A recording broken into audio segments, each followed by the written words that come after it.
All right, good morning. My name is Michelle Hilwa, and I'm the founder of Slingshot Designs. Today, I want to talk about the four pillars of resiliency. I posted about this yesterday, and it's generating a lot of conversation, which is awesome. That's really the point behind it is to get people thinking in a little bit different terms, right? So, a lot of times when we talk about resiliency, there's a few different places that I like to clarify. First off, resiliency is not the same thing as survival. Survival just means that you got through it. I don't want to downplay it, so I should probably take out that just. But survival means you got through it, and congratulations for that. That's obviously the first step is get through, right? The second step, though, what takes survival and puts it in steroids is resiliency. When we can heal and we can become whole again or better than our current our pre-existing condition, now we're talking about resiliency. So we really want to be building resiliency during times that we don't need it. Just like anything else, you don't work out when you need to be fit like at that moment and expect those immediate results, right? You have to flex those muscles and work on honing your physical status when you're not trying to run a marathon, right? This is the prep work that we do before we take on a highly physical challenge. It's the same thing when it comes to character building and professional development. Resiliency is a life skill that we need to be honing all the time.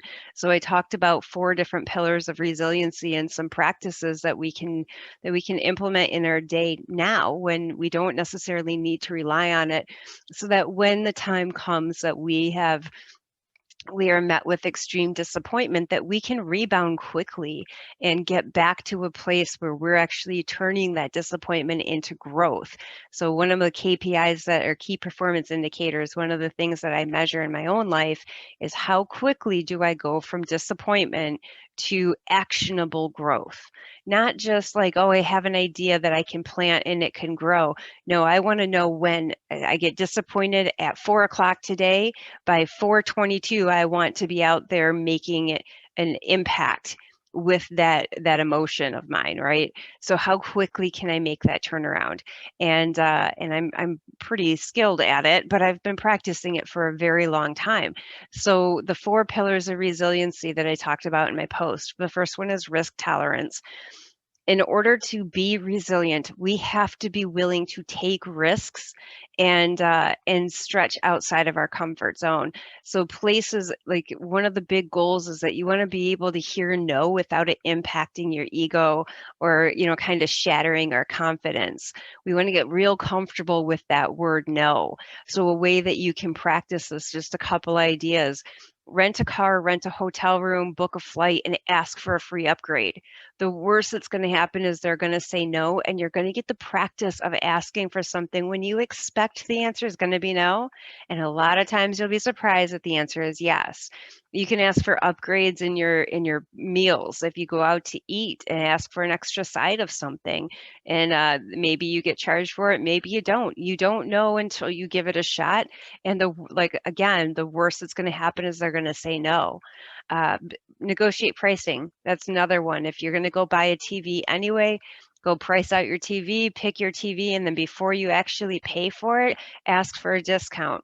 If you're buying multiple things, ask to bundle. Always be asking for those extra add-ons in your life to see what is within the norm and what's not, what's within the realm of possibility, what's not. We don't know until we check, right? So the second one is agility. And I put in the post like shaking up your morning routine, like or just shake up your routine no matter what. Being agile means that you can be flexible and you can kind of handle different circumstances and situations as they unfold. So we want to practice that when we don't actually need to work, right? So ways to practice that are don't set your alarm. Anything that mixes up your routine, park in a completely different area, take a totally different drive home than you usually would. Just anything that breaks up in the monotony of a routine will keep you agile and flexible and nimble so that when you need it the most, you're ready for it. It's second nature to you. Pillar three, Mindset. This probably should be number one. Attitude reflects leadership always. So wherever you are at with your mindset, how quickly can you go from, man, this is some rough news, to watch what I do with it, right? Like, how quickly can you get there? If you know you're up for the challenge, if you know what you're made of, if you know that there is always a way to grow out of any situation, and that you're focused on that, then the rest of it becomes so much easier. But you have to have that, you have to be rooted in confidence. So practice gratitude daily. And then the fourth pillar is relationships. And this is not an overnight fix by any stretch. So, but the point is you want to be building a network of people constantly, and not just building and growing that network. It's not about the quantity, it's about the quality of those relationships. So you need to keep nurturing them. Just establishing the connection is just the first step. You want to continue to be filling and going back into those relationships and nurturing them just like you would caring for a growing plant. You're going to make sure it's fertilized, you're going to make sure it's watered, and it has all the sunlight that it needs. Same thing with the relationships in your life, personal, professional, all the above. When things come crashing down hard, you don't know who you're going to need in your corner. So having a myriad of people and surrounding yourself around professionals who have your back, and making sure that you have set the precedent that you have their back as well before you need to capitalize on it, right? Then when you have to make that phone call and say, listen, man, I really need some help right now, or who do you know that you can connect me with? When you ask for that favor, you've already built up the credibility and the trust to be able to ask for that, and establish yourself as a value driven person.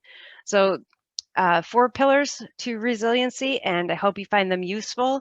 Again, my name is Michelle Hilla. I'm the founder of Slingshot Designs. I help people connect their roots and wings. And until next time, take care of yourselves and your neighbors.